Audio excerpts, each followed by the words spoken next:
여러분들은 2002년도 하면 무엇이 가장 먼저 떠오르십니까? 2002년도 하면 월드컵이 가장 먼저 떠오를 수 있을 것입니다. 우리나라 축구 역사상 가장 놀라운 4강의 업적을 이루었기 때문에 잊을 수 없는 날로 기억되어 있습니다. 저는 그 당시 미국에서 경기를 보았습니다. 어느 주일에 예배를 마치고 식사를 한 후에 모든 교인이 한 자리에 모여서 월드컵 경기를 시청했습니다. 그날 시청한 경기가 어느 나라였는지 잘 기억이 나지는 않지만 잊지 못하는 에피소드 하나가 있습니다. 경기를 보다가 제가 문득 청년들에게 이번에 저 팀이 한 골 넣는다 이렇게 말을 내뱉었습니다. 보지도 않고 말이죠. 그런데 이게 웬일입니까? 제 말대로 골이 들어간 것입니다. 신통하지 않습니까? 보지도 않고 예측한 것이 현실로 나타나게 된 것입니다. 그 다음부터 청년들이 목사님 월드컵 경기 결과를 좀 예측해 주십시오. 이러한 요청이 시작되었습니다. 어쩌다 한 번 우연히 맞춘 것인데 마치 저를 앞을 다 내다보는 사람처럼 여겼습니다. 재밌게도 제가 그 다음부터 예측한 모든 경기가 다 틀렸다는 거 아십니까? 우리는 시간과 공간의 제약을 받고 있기 때문에 앞을 미리 내다본다는 것은 참으로 신비한 일이 아닐 수 없습니다. 그런데 인류의 과거, 현재, 미래를 다 알려주는 유일한 책이 있습니다. 그 책은 다름 아닌 성경입니다. 성경은 이 세상의 시작과 끝을 다 다루고 있는 말씀입니다. 이것이 가능한 이유는 시간과 공간을 초월하시는 전지전능하신 하나님께서 역사를 주관하고 계시기 때문입니다. 하나님께서 시간과 공간의 제약을 받으신다면 하나님은 전지전능하신 분이 아니실 것이고 모든 역사를 주관하시지 못하는 분이 되셨을 것입니다. 미래를 모르는데 어떻게 역사를 주관할 수가 있겠습니까? 모든 역사를 주관하시는 하나님은 목적을 두고 목적대로 역사를 이끌어 가십니다. 그 목적은 바로 구원입니다. 구원 없는 역사는 의미 없고 구원 없는 역사는 소망이 없습니다. 역사를 영어로 히스토리라 이렇게 말합니다. 히스토리라 하는 이 말의 뜻은 히스, 그의 스토리 이야기입니다. 그의 이야기라고 하는 뜻입니다. 이 뜻을 부정하는 사람들도 있습니다. 어원을 따져가면서 논리를 대면서 그것은 확실하지 않다 이렇게 그 사실을 부정하는 사람들도 있습니다. 그런데 역사를 구분하는 기준을 보면 그 의미가 더욱 뚜렷해집니다. 역사의 구분은 BC와 AD로 나눕니다. BC는 Before Christ로 예수님 오시기 전을 의미하고 AD는 Anno Domini라고 하는 말로 라틴 말입니다. 주님의 해라고 하는 뜻입니다. 올해가 2022년도입니다. 이 2022년도는 예수님이 오신 이후 2022년도가 되었다는 뜻입니다. 이를 부정하면 역사를 부정하는 것입니다. 성경도 구약과 신약으로 나눕니다. 구약 성경은 예수님이 오시기 전 BC의 내용을 담고 있고 그 내용의 중심은 오실 예수님이십니다. 신약 성경은 예수님이 오신 이후 AD의 내용을 담고 있는 내용으로 오신 예수님, 장차 오실 예수님에 대해서 말씀하고 있습니다. 예수님이 성경이 누구에 대하여 증언하는지를 요한복음 5장 39절에 이렇게 말씀하십니다. 성경이 곧 내게 대하여 증언하는 것이니라. 여기에서 성경은 구약 성경을 뜻합니다. 구약 성경에서 이미 예수님이 이 땅에 오실 것을 말씀하고 있습니다. 그 예언을 하나님께서 아담과 하와에게 창세기 3장 15절에서 주셨습니다. 내가 너로 여자와 원수가 되게 하고 내 원수도 여자의 후손과 원수가 되게 하리니 여자의 후손은 내 머리를 상하게 할 것이요 너는 그의 발꿈치를 상하게 할 것이니라. 이렇게 말씀합니다. 이 예언은 창세기에서만 끝나지 않고 계속 이어져 내려갑니다. 또 누가 본격적으로 예수님에 대한 예언을 하고 있냐면 예수님이 이 땅에 오시기 전 700년 전의 사람 이사야 7장 14절에 이렇게 예언합니다. 보라 처녀가 잉태하여 아들을 낳을 것이요 그의 이름을 임마누엘이라 하리라. 이렇게 예언합니다. 예언이 무엇이냐면 하나님의 약속입니다. 하나님께서 역사 속에 약속하시고 그 약속을 이루어 가십니다. 많은 사람들이 예수님에 대한 이야기는 믿는 사람들만 언급하는 내용이라고 말합니다. 과연 그 말이 맞다고 생각하십니까? 마야 왕국의 왕자였던 석가모니가 있었습니다.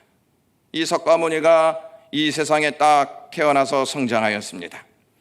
어느 날 장래 행렬을 보면서 인간은 태어나서 왜 늙고 병들고 고통을 당하다 죽는가 하는 물음에 깊은 고뇌에 빠지게 됩니다. 그래서 그는 궁전을 뛰쳐나왔고 그때부터 돌을 닦기 시작했습니다. 그는 육체의 고행을 통하여 깨달음을 얻고자 했으나 고행을 통하여서 해탈에 이룰 수 없음을 깨달았습니다. 마침내 35세가 되던 해에 깨달음을 얻게 되었습니다. 그리고 불교계에서 말하는 어떠한 경지에 올랐다 이렇게 말하기도 했습니다. 하지만 석가모니는 단 한 번도 자신을 믿으면 극락에 갈 수 있다고 말한 적이 없습니다. 그의 제자들이 어느 날 이러한 물음을 했습니다. 사람이 죽고 난 다음에는 어떻게 됩니까? 하는 물음이었습니다. 그들의 말에 석가모니가 내가 살아서의 일도 모르는데 죽고 난 다음의 일을 어떻게 알겠느냐? 대답했습니다. 또한 석가모니는 제자 목련이라고 하는 사람에게 이러한 말을 했습니다. 나는 도를 찾는 구도자지 구원자가 아니다. 이후에 더 좋은 진리가 있으며 그 진리를 찾으라 이렇게 말했습니다. 더 좋은 진리가 온다. 그 좋은 진리가 오면 그것을 찾으라 이렇게 말했습니다. 불교에 팔만대장경이 있습니다. 그 팔만대장경에 남하다 경 38편 8절에 이러한 말이 있다고 합니다. 하시아의 소래 오도무이지 등야라고 하는 말입니다. 이게 무슨 말이냐면 언젠가 예수께서 오시면 내가 깨달은 모든 것은 기름 없는 등과 같이 쓸모가 없다 하는 뜻입니다. 분명히 말합니다. 예수가 오시면 내가 깨달은 모든 것은 기름 없는 등과 같다, 쓸모없다 이렇게 기록해 놓았습니다. 이것은 실제로 불경에 있는 내용으로 석가모니가 인멸하기 직전 한 설법에 나오는 말입니다. 이처럼 석가모니는 마지막에 자신이 깨닫고 가르쳐왔던 불교의 모든 진리를 부정하면서 예수가 올 것이다 이러한 증거를 남겼습니다.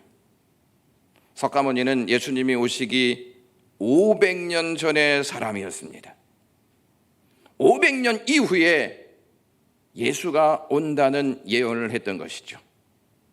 그리고 그 예수가 오면 내가 깨달은 모든 것은 기름 없는 등과 같이 쓸모가 없다, 이렇게 고백했습니다. 이러한 내용을 말했다는 것은 이미 그 전부터 예수 그리스도의 이야기가 전해지고 있지 않았는가를 추측해 볼 수가 있습니다. 석가모니가 허튼 소리로 그러한 말을 했겠습니까? 구약 성경의 예언대로 예수님께서 동정녀의 몸에서 잉태하셨습니다. 이사야의 말이 성취된 것입니다. 이 땅에 오신 예수님은 가르치셨습니다. 병을 고치셨습니다. 복음을 전하셨습니다. 그리고 장차 있을 일들이 어떠한 일인지 제자들에게 다 알려주셨습니다. 마태복음 16장 21절에 예수 그리스도께서 자기가 예루살렘에 올라가 장로들과 대제사장들과 서기관들에게 많은 고난을 받고 죽임을 당하고 제3일에 살아나야 할 것을 제자들에게 비로소 나타내시니, 이렇게 말씀하고 있습니다. 예수님은요, 그냥 길을 가시는 분이 아니고, 예수님은 그냥 사셨던 분이 아니고, 예수님은 앞을 내다보시면서 길을 가셨고 앞을 내다보시면서 삶을 사셨다는 말씀입니다. 제자들은 예수님의 말씀이 이치에 맞지 않다, 이렇게 생각했습니다. 왜냐하면 사람은 죽으면 다 끝나는데 예수님은 다시 산다고 말씀하시니 이게 웬 말이냐, 이러한 일은 있을 수 없어, 이렇게 이해할 수밖에 없었던 것이죠. 죽음 너머를 보지 못하는 사람은 죽음까지만 봅니다. 죽음 너머를 보는 사람은 죽음 너머에 있는 하나님의 나라를 볼 수 있는 것이죠. 예수님은요, 죽음 너머를 보셨던 분이셨습니다. 구약 성경에서 이미 이러한 내용들을 다 보여주고 계십니다. 예수님은 이 말씀을 다 하셨기 때문에 하나님의 약속을 보시고 길을 가셨고 하나님의 약속을 보시고 삶을 사셨습니다. 예수님은 말씀대로 예루살렘에 올라가셔서 십자가에 달려 돌아가십니다. 그리고 말씀대로 다시 살아나십니다. 부활하신 주님은 제자들을 찾아가셔서 내가 부활했다, 이것을 알려주십니다. 왠지 아십니까? 부활에 대한 확신을 주시고자 하신 주님의 목적이 담겨져 있습니다. 부활하신 주님을 만난 제자들은 주님이 하신 모든 말씀을 신뢰하였습니다. 그리고 이제 복음을 들고 나가서 부활하신 예수 그리스도의 증인된 삶을 살기 시작했습니다. 오늘 본문 말씀은 베드로의 설교로 예수 그리스도의 부활을 핵심으로 다루고 있는 말씀입니다. 베드로는 예수님의 부활이 단순히 자신만의 주장이 아니라 이미 이스라엘의 두 번째 왕 다윗으로부터 예언된 말씀, 약속된 말씀이다, 그 약속되고 예언된 말씀이 성취되었던 것이다, 이렇게 선포합니다. 다윗은 예수님이 이 땅에 오시기 전 1000년 전의 인물이었습니다. 그는 이스라엘의 가장 위대한 왕이었고 이스라엘 백성들이 가장 존경하고 신뢰했던 왕이었습니다. 너희들이 가장 위대하고 존경했던 이 다윗이 예수 그리스도의 부활을 예언하였다. 그 부활이 예수 그리스도의 부활로 분명하게 드러났고 성취되었다 하는 선포를 하고 있는 것입니다. 다윗은요, 예수님이 자신의 혈통을 통해서 온다는 것을 굳게 믿고 있었습니다. 베드로는 다윗을 왕이라고 소개하기보다 30절의 말씀 보시면 그는 선지자라, 이렇게 말하고 있습니다. 선지자란 하나님의 말씀을 받아 하나님의 약속을 받아 백성들에게 전달하는 전달자입니다. 하나님의 말씀을 받았습니다. 그 말씀이 메시아가 오면 부활할 것이다, 이것을 받았습니다. 그래서 시편 16편에 공포하고 있는 것입니다.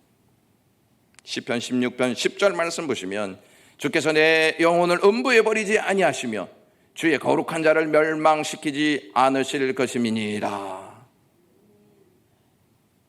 베드로는 다윗이 시편 16편에 예언한 대로 이 땅에 오셨고 부활하셔서 약속을 성취하셨다, 이것을 선포합니다. 여러분, 만약에 예언이 있는데 성취가 안 됐다면 그 예언은 진실입니까? 가짜입니까? 가짜죠. 제가 한 번 맞추고 다 틀렸어요. 가짜예요, 가짜. 하지만 예언된 내용이 선포되었습니다. 그것이 성취되었다면 그 예언은 진리입니다. 진리는 살아서 역사하는 능력입니다. 다윗은 먼 장래에 예수님의 죽음뿐만 아니라 예수님의 부활까지 미리 알고 믿고 있었습니다. 그런데 베드로가 언급하는 내용을 잘 살펴보시면 부활의 말씀을 들었다 이렇게 말하지 않고 예수 그리스도의 부활을 미리 보았다 이렇게 말하고 있습니다. 31절 말씀 보시면 미리 본 고로 그리스도의 부활을 말하되 그가 음부에 버림이 되지 않고 그의 육신이 썩음을 당하지 아니하시리라 하더니 이렇게 말합니다. 보았다고 말하고 있습니다. 여러분, 듣는 게 확실합니까? 보는 게 확실합니까? 보는 게 확신합니다. 그래서 이런 말이 있습니다. 백문이 불여일견이라 하는 말입니다. 100번 듣는 것보다 한 번 보는 것이 더 낫다는 뜻입니다. 다윗은 예수 그리스도의 부활을 믿음으로 보았고 본 그는 부활의 증인이 되었습니다. 여러분, 증인은 본 자만이 자격이 있습니다. 보지 않고는 증인이 될 수가 없는 것입니다. 진리는 결코 나중에 알려지거나 보여지지 않고 항상 미리 알려주고 미리 보여준다는 것입니다. 그래야 확실하지 않습니까? 그래야 그 진리가 증명될 수 있는 것이 아니겠습니까? 진리는 믿게 하기 위한 목적을 가지고 있습니다. 그래서 미리 보여주고 미리 알려주고 미리 알게 하는 것입니다. 다윗이 어떻게 보았는지, 1000년 이후에 온 그분을 어떻게 보았는지 사도행전 2장 있는 말씀 한번 보여주시면 다윗이 그를 가르쳐, 그러니까 예수 그리스도를 가르쳐 이르되 예수 그리스도가 항상 내 앞에 계신 주를 배웠으며 이렇게 말합니다. 보았다는 말입니다. 나로 요동하지 않게 하기 위하여 예수 그리스도가 우편에 계시도다. 그러므로 내 마음이 기뻐하였고 내 혀도 즐거워하였으며 육체도 희망에 거하리니. 그 다음 보여주시면 이는 내 영혼을 음부에 버리지 아니하시며 주의 거룩한 자로 썩음을 당하지 않게 하실 것이미로다. 하나님께서 생명의 길을 예수 그리스도로 말미암아 보이셨으니 주 앞에서 내게 기쁨이 충만하게 하시리로다. 이렇게 말합니다. 분명히 보았습니다. 보았기 때문에 확신한 거 아니겠습니까? 확신하였기 때문에 어떠한 고난도 이겨낼 수 있었고 기쁨으로 충만하게 되었다는 말씀입니다. 다윗은 항상 그의 앞에 계신 주님을 배웠습니다. 그래서 그는 요동하지 않았다는 것이죠. 내 앞에 주님이 계신데 어떻게 내가 요동할 수 있는가? 그 주님을 보았기 때문에 노래할 수 있는 것입니다. 이러한 믿음의 확신이 없으면 우리는 찬양할 때 결코 입을 열지 않습니다. 주님을 믿고 확신하는 자만 찬양할 때 믿음의 입을 열어서 주님을 노래할 수 있습니다. 노래할 때 기쁨으로 하게 된다는 말씀입니다. 주님은 우리의 우편에 서서 우리의 오른팔이 되어주시고 방패가 되어주십니다. 우리를 늘 보호하시고 지키시고 힘이 되어주신다는 말씀입니다. 그러므로 어려운 가운데에서 우리의 마음은 기뻐할 수 있는 것이죠. 주님이 항상 내 앞에 계신데, 내 앞에 주님이 계시기 때문에 나는 입술을 열어서 즐겁게 주님을 찬양할 수 있는 것입니다. 우리의 썩어질 육체 역시 부활의 소망을 가지고 있기 때문에 희망으로 살아갈 수 있는 힘이 우리에게 있게 되어지는 것입니다. 많은 사람들이 기독교에 이제 힘이 없다고 말합니다. 기독교에 무슨 힘이 있냐고 말하기까지 합니다. 어떤 사람은 기독교의 힘을 많은 수의 교회, 큰 교회가 많기 때문이라고 말하는 사람도 있습니다. 물량주의를 힘으로 보기 때문에 그렇게 말하는 것이죠. 기독교의 힘은 물량주의에 있지 아니하고 부활에 있는 줄로 믿습니다. 기독교의 힘을 다른 데서 찾는 행위는 헛탕치는 것과 똑같습니다.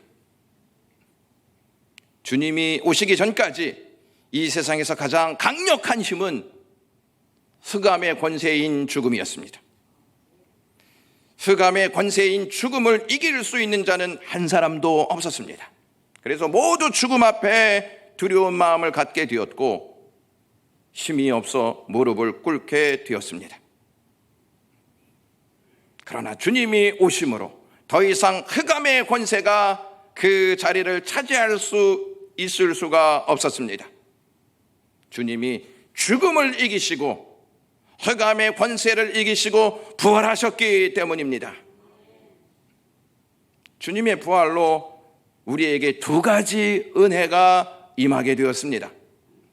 하나는 흑암의 권세에서 해방되는 은혜입니다. 또한 하나님의 나라로 옮겨지는 은혜입니다.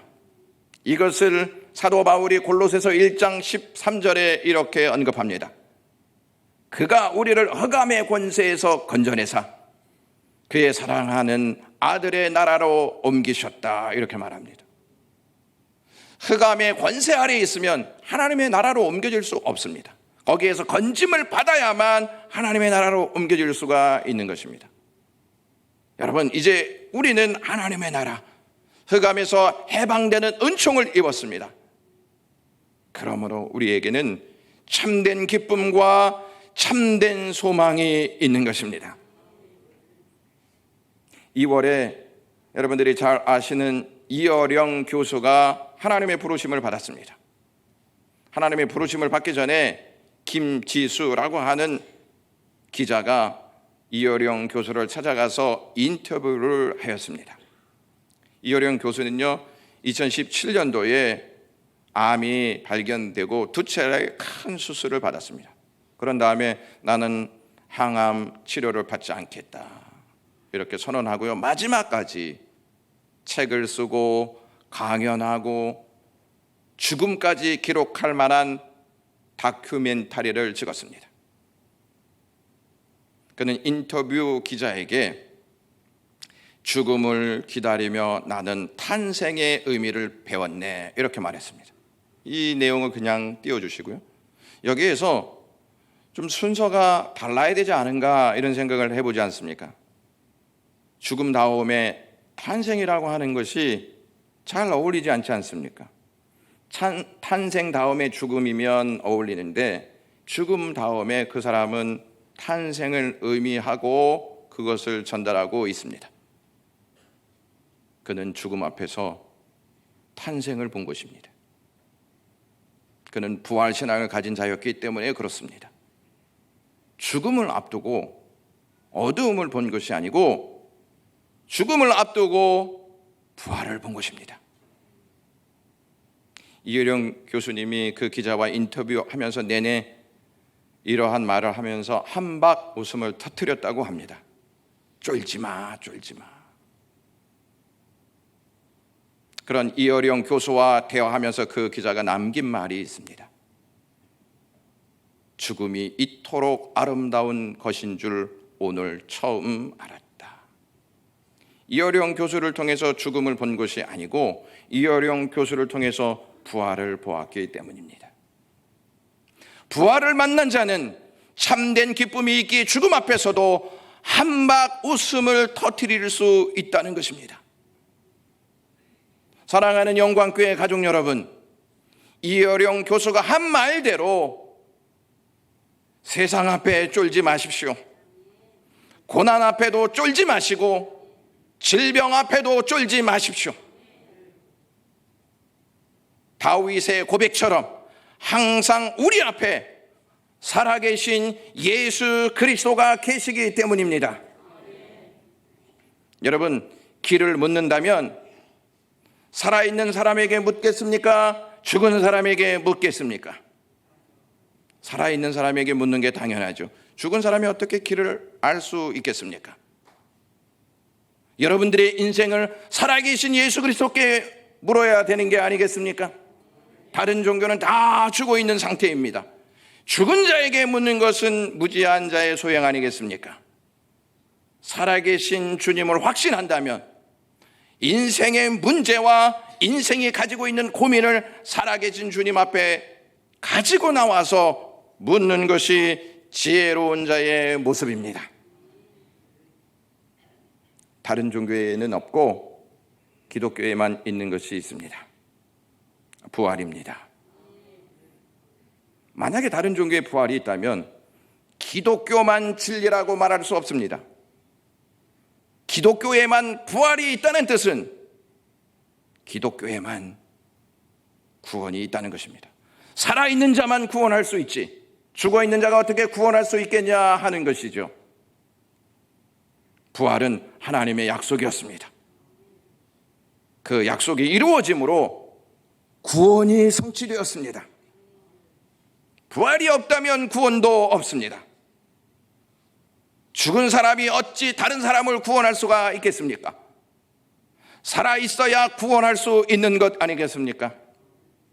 그러므로 구원 없는 종교는 진리 없는 어둠이고 무덤으로 향해 달려가는 종교일 뿐입니다. 부활이 없다는 것은 믿는 대상이 죽어 무덤에 갇혔다는 증거입니다. 부활이 있다는 것은 믿음의 대상이 살아서 구원과 역사를 주관하고 있다는 증거입니다. 흑암의 권세는 부활의 능력을 누리지 못하도록 우리가 부활에 집중하지 못하게 만듭니다.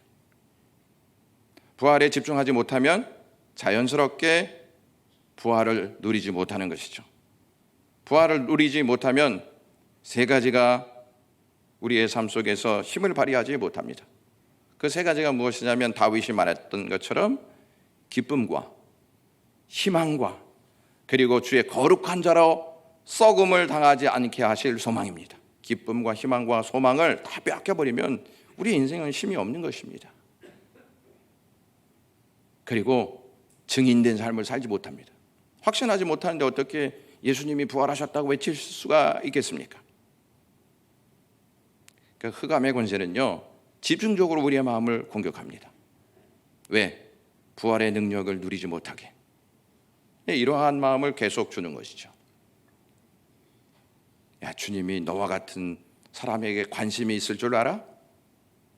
너와 같이 형편없는 자에게 은혜를 주실 것 같아? 이러한 마음을 계속 줍니다. 그래서 교회는 다니지만 늘 혼자라는 마음 때문에 우울하기가 일쑤입니다. 난 혼자야, 난 혼자야. 주님도 나에게 관심이 없는 것 같아. 이러한 마음을 갖고 있는 것이죠. 흑암의 권세는 회심의 미소를 지으면서 우리에게 이러한 것들을 계속 넣어줍니다. 그리고 우리의 상황 가운데 여러 가지 복잡한 일들을 마구 쏟아내어서 마음을 분산시킵니다. 믿음을 분산시킵니다. 이것이 마귀의 주특기입니다. 우리는 고난과 질병 그리고 어려운 환경으로 인해서 고민이 굉장히 많습니다. 그래서 부활을 집중하지 못하고 살아갈 때가 참 많이 있는 것이죠. 이러한 어려움이 있을 때 마귀는 이렇게 이야기하죠. 야, 부활의 주님이 살아계시다면 이러한 일들이 있을 수 있어? 이러한 일들은 있을 수 없지. 그러한 마음들을 끊임없이 준다는 것입니다. 그럴 때마다 사랑하는 영광교회 가족 여러분, 쫄지 마십시오. 그리고 다윗이 미리 본 그 부활의 역사를 보셔야 합니다.